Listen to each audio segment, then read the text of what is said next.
আলাইকুম ওয়া রাহমাতুল্লাহি ওয়া বারাকাতুহু। আলহামদুলিল্লাহ ওয়াসসালাতু ওয়াসসালামু আলা রাসূলিল্লাহি ওয়া বা'দ। সুপ্রিয় দর্শক, স্বাগত জানাচ্ছি সিনবাদ রিসোর্ট রমাদান কারীম অনুষ্ঠানে, powered by Molla super salt, co sponsor Islam bank, Al Arafah Islam bank, Dhaka resort, Pubali bank এবং ইনফিনিটি এর সৌজন্যে দর্শক সুন্দর আয়োজনে আমরা ইসলাম এবং জীবন ঘনিষ্ঠ বিভিন্ন গুরুত্বপূর্ণ বিষয় নিয়ে আলোচনা করে থাকি। আমাদের আজকের আলোচ্য বিষয় বিজয়ের মাস রমাদান।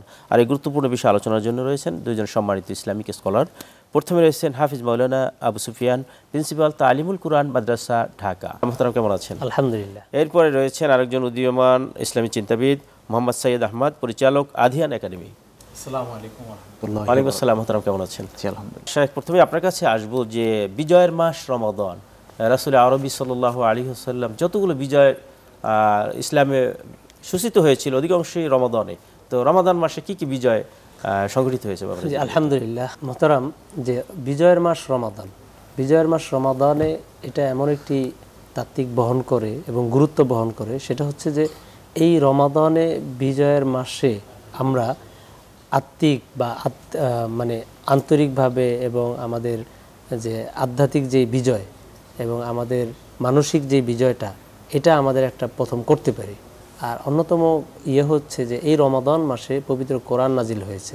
পবিত্র কোরআন নাজিল হয়েছে ইন্না আনজালনাহু ফি লাইলাতুল কদর ওয়া মা আদরাকা মা লাইলাতুল কদর। লাইলাতুল কদরে আমাদের এই কোরআন নাজিল হয়েছে। এটা হচ্ছে প্রথমতম একটি গুরুত্ব। এবং এই বিজয়ের মাসে আল্লাহ রাব্বুল আলামিন অনেক বিজয় আমাদেরকে দান করেছেন। যেমন মক্কা বিজয়, প্রথমে বদরের বিজয় হয়েছে ৩১৩ জনের সাহাবীর মাধ্যমে ১০০০ মানে ইসলামের প্রথম যুদ্ধে মাত্র ৩১৩ জন মুজাহিদ, নিরস্ত্র মুজাহিদ, তাদের সাথে আল্লাহ বিজয় দান করেছেন। সুসজ্জিত ১০০০ অশ্বারোহী বাহিনী এবং ১০০০ সজ্জিত বাহিনীর বিরুদ্ধে কিভাবে আল্লাহ পাক বিজয় দান করলেন। এরপরে হচ্ছে মক্কা বিজয়। মক্কা বিজয় এটা বিজয়ের মাসেই হয়েছে। এটা গুরুত্বপূর্ণ বহন করে। আর আরেকটি কাজ হচ্ছে যে এটা থেকে আমরা শিক্ষা নিয়ে, এই যে বিজয়ের মাস এটা কেন এত গুরুত্বপূর্ণ, এটা থেকে শিক্ষা নিয়ে আমরা আমাদের আত্মার বিজয়টাও করতে পারি। সেটা যে রমাদান মাস উপলক্ষে আমরা আত্মিকভাবে, আমাদের মানসিকভাবে আমরা নিজেকে প্রস্তুত করতে পারি। মানে সকল উদ্দেশ্য একমাত্র আল্লাহর সন্তুষ্টি। এই সকল যে মুসলমানদের যে একমাত্র ইমানি জজবা, ইমানি বলিয়ান, ইমানটাকে পরিশুদ্ধ করে, ইমানটাকে একমাত্র আল্লাহমুখী করা, আত্মশুদ্ধির বিজয়টা এটা আমরা করতে পারি। যেমন এই যে রমজান মাস উপলক্ষ করে আমরা কোরআন তেলাওয়াত, বেশি বেশি জাকাত সদকা, বেশি বেশি দান, তারপরে রমাদান সুন্দরভাবে রাখা, তারাবি নামাজ আদায় করা, এটাও কিন্তু একটা আত্মশুদ্ধির বা আত্মিকভাবে একটা বিজয়। এরপরে এই রমাদান মাসে বিজয় আরও অনেক কিছু হয়েছে। যেমন স্পেন বিজয় হয়েছে, তারপরে কাদেসিয়ার যুদ্ধে সেটা বিজয় হয়েছে, তারপরে বাইতুল মুকদ্দাস। আপনার কাছে ফিরবো আপনার কাছে আমরা জানতে চাই যে রাসূল করিম সাল্লাল্লাহু আলাইহি ওয়াসাল্লাম এবং ইসলামের যে বিজয়গুলো সংগঠিত হয়েছিল রমাদানে, পার্ট বাই পার্ট যদি আপনি বলতেন। ধন্যবাদ আপনাকে। তো আল্লাহ কোরআনে বলছেন সূরা আনফালের ৪১ নম্বর আয়াতে যে ইন কুনতুম আমানতুম বিল্লাহ ওয়া মা আনজালনা আলা আবদিনা ইয়াউমাল ফুরকান। অর্থাৎ এখানে ওয়া মা আনজালনা আলা আবদিনা, আল্লাহ বলতেছেন যে আমি এখানে আমার বান্দাদের উপরে যা কিছু দিয়েছিলাম, আলা আবদিনা ইয়াউমাল ফুরকান, অর্থাৎ বদরের দিনকেই আসলে আল্লাহ এখানে বুঝাতে বদর বুঝিয়েছেন। জি। তো আজকে ১৭ই রমজান, আমরা জানি ১৭ই রমজানই আসলে এই বদরের যুদ্ধটা অনুষ্ঠিত হয়েছিল। তো ইসলামের একেবারে শুরুর যুদ্ধ যদি আমরা ধরি, সেটা হচ্ছে বদরের যুদ্ধ। এবং ইসলামের একেবারে বিজয়, চূড়ান্ত বিজয় যেটা সূরাতুল ফাতহের প্রথম আয়াতে আল্লাহ বলেছেন ইন্না ফাতাহনা লাকা ফাতহাম মুবিনা, অর্থাৎ একেবারে সুস্পষ্ট বিজয়। এখানে কোনো ইফ বা বাট নেই, এখানে একদম সুস্পষ্ট বিজয়। অর্থাৎ ইসলামের প্রথম এবং শেষ বিজয় এই রমজান মাসেই হয়েছিল। তো আল্লাহ কোরআনে বলেছেন শাহরু রমাদান আল্লাযী উনজিলা ফীহিল কুরআন, এই রমজানেই আমি কোরআনকে নাজিল করেছি। ফীহি হুদাল লিন্নাস, এই কোরআনে রয়েছে মানবতার জন্য মুক্তি। হুদাল লিন্নাস ওয়া বাইয়িনাতিম মিনাল হুদা ওয়াল ফুরকান, অর্থাৎ সত্য মিথ্যার পার্থক্যকারী।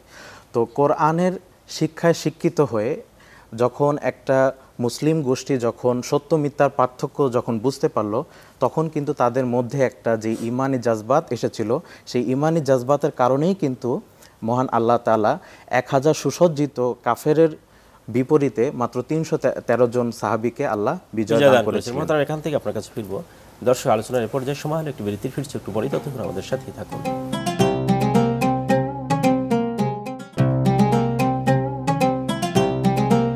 দর্শক বিরতির পর আবারও স্বাগত জানাচ্ছি সিনবাদ রিসোর্ট রমাদান কারিম অনুষ্ঠানে, powered by Molla super salt, co sponsor Islam bank, Al Arafah Islam bank, Pubali bank, Dhaka resort এবং ইনফিনিটির সৌজন্যে। মোহতারাম, আপনি চমৎকার করে বলছিলেন যে সকল বিজয়গুলো, বিশেষ করে আপনি বদরের বিজয়ের কথা বলেছিলেন। জি, বদরের বিজয়টা মুসলমানরা 1000 সুসজ্জিত সৈন্যের বিপরীতে পেয়েছিল, কেননা তারা কোরআনের শিক্ষায় শিক্ষিত হয়ে, রমজানের শিক্ষায় শিক্ষিত হয়ে তারা পরিপূর্ণভাবে তারা যুদ্ধের ময়দানে অবতীর্ণ হয়েছিল। আর রমজান মাস আমাদেরকে যেটা শিখায় সেটা হচ্ছে সবর এবং তাকওয়া।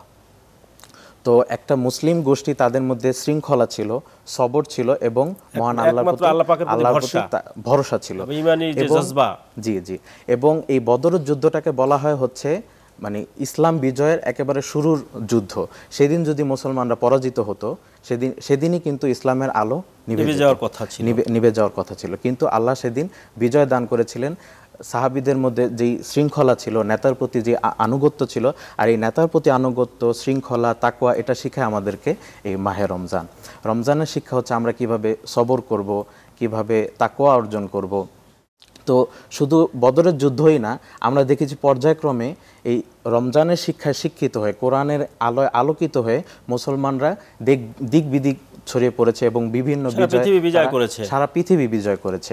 এবং আমরা রিসেন্ট যে আমরা বিজয়টা পেয়েছি গত আগস্ট মাসে, সেখানেও কিন্তু আমরা দেখতে পেয়েছি যে একদল কিশোর, তারা একটা বিষয়ের উপরে কনসিস্টেন্সির কারণে কিন্তু আমাদের এই বিজয়টা অর্জিত হয়েছিল। অর্থাৎ রমজান মাস শুধু ওই ইসলামিক ওই ইতিহাসেই শুধু সীমাবদ্ধ না। এই আমরা যদি এই শিক্ষাটা নিতে পারি, তাহলে কিন্তু আমরা পৃথিবীর যে কোনো অঞ্চলে আমাদেরকে কেউ আটকায় রাখতে পারবে না ইনশাআল্লাহ। রমাদানের মূল শিক্ষাটা হলো যে আমাদেরকে তৈরি করা, প্রস্তুত করা। একমাত্র খোদাই শক্তি ছাড়া আর কোনো শক্তির কাছে মাথা ঘষা মাজা করে পরিষ্কার করে দেওয়া।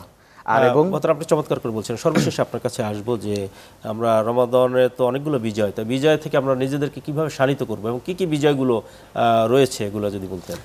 রমাদানে বিজয়, এটা হচ্ছে আমাদের জন্য একটা শিক্ষা, পুরা মুসলিম জাতির জন্য একটা শিক্ষা এবং মডেল, যে এটার ক্ষেত্রে শুধু কোনো কিছু নেই।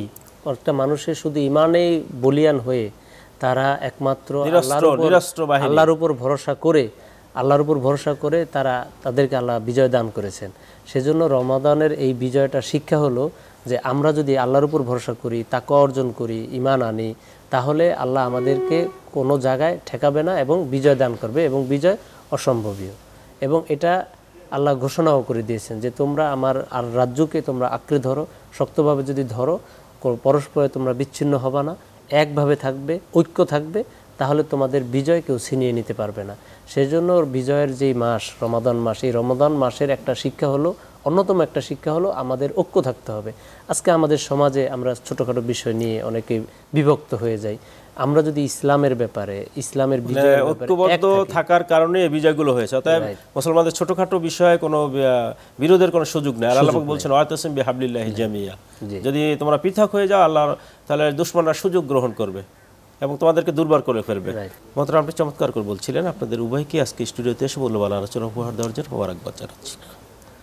তো দর্শক, আমরা যে বিষয়গুলো জানলাম যে ইসলামের মূল যে ভিত্তি, ইসলামের যে মূল চেতনা, যে একমাত্র তাওহীদের শিক্ষা শিক্ষিত হয়ে নিজেদেরকে আল্লাহ ছাড়া আর কারো কাছে মাথা নত করবো না, তাওহীদ এই চিন্তা চেতনা যদি আমার মধ্যে জাগ্রত করতে পারি, তাহলে পৃথিবীর কোনো শক্তির কাছে আমরা মাথা নত করতে পারি না। এই জন্য আমাদের সকলের ঈমানের সঙ্গে দরকার হলো সবর, ধৈর্য এবং একত্বভাবে, ঐক্যবদ্ধভাবে, যেহেতু আল্লাহ পাক বলছেন ওয়াতাসিমু বিহাবলিল্লাহি জামিয়া, ঐক্যবদ্ধভাবে ধরো। আর বাতিলরা, কাফিররা বা মুশরিকরা বা অন্যান্য বিজাতীয়রা মুসলমানদেরকে বিভিন্ন ভাগে বিভক্ত করে দিয়ে তাদেরকে দুর্বল করতে চায়, বিভিন্ন কথা বলে, বিভিন্ন দল উপদলে বিভক্ত করতে চায়। অর্থাৎ মুসলমানদের কাজ হলো সকলে ঐক্যবদ্ধভাবে, আমাদের রাষ্ট্রটা আমাদের, সুতরাং আমরা ঐক্যবদ্ধভাবে রাষ্ট্র আমরা পরিচালনা করব। সকলের মধ্যে ভুল ত্রুটি থাকবে, এটা মানুষ মাত্রই ভুল ত্রুটি থাকতে পারবে, কিন্তু ডানপন্থী যারা, ইসলামপন্থী যারা, সকলকে নিয়ে আমরা রাষ্ট্রটাকে সুসংগঠিতভাবে রাষ্ট্র পরিচালনা করব। এবং ইসলাম একমাত্র আল্লাহ পাককে আমরা একমাত্র আল্লাহ পাকের আদর্শে, ইসলামের আদর্শে এবং আল্লাহ পাকের তাওহীদের ভিত্তিতে আমরা ঐক্যবদ্ধ হয়ে আমরা যদি রাষ্ট্র পরিচালনা করতে পারি এবং প্রতিটা ক্ষেত্রে যদি আমরা সুসংগঠিত থাকতে পারি, তাহলে বাতিলদের কোনো কিছুই আমাদের মোকাবেলায় আসতে পারবে না। সে আশাবাদ ব্যক্ত করে এবং উদারতা আহ্বান জানিয়ে আজকের মতো এখানেই বিদায় নিচ্ছি। হাদা মা ইনদি ওয়াল ইলমু ইনদাল্লাহ আলাইহি তাওয়াক্কালতু ওয়া ইলাইহি উনীব। আসসালামু আলাইকুম ওয়া রাহমাতুল্লাহি ওয়া বারাকাতুহু।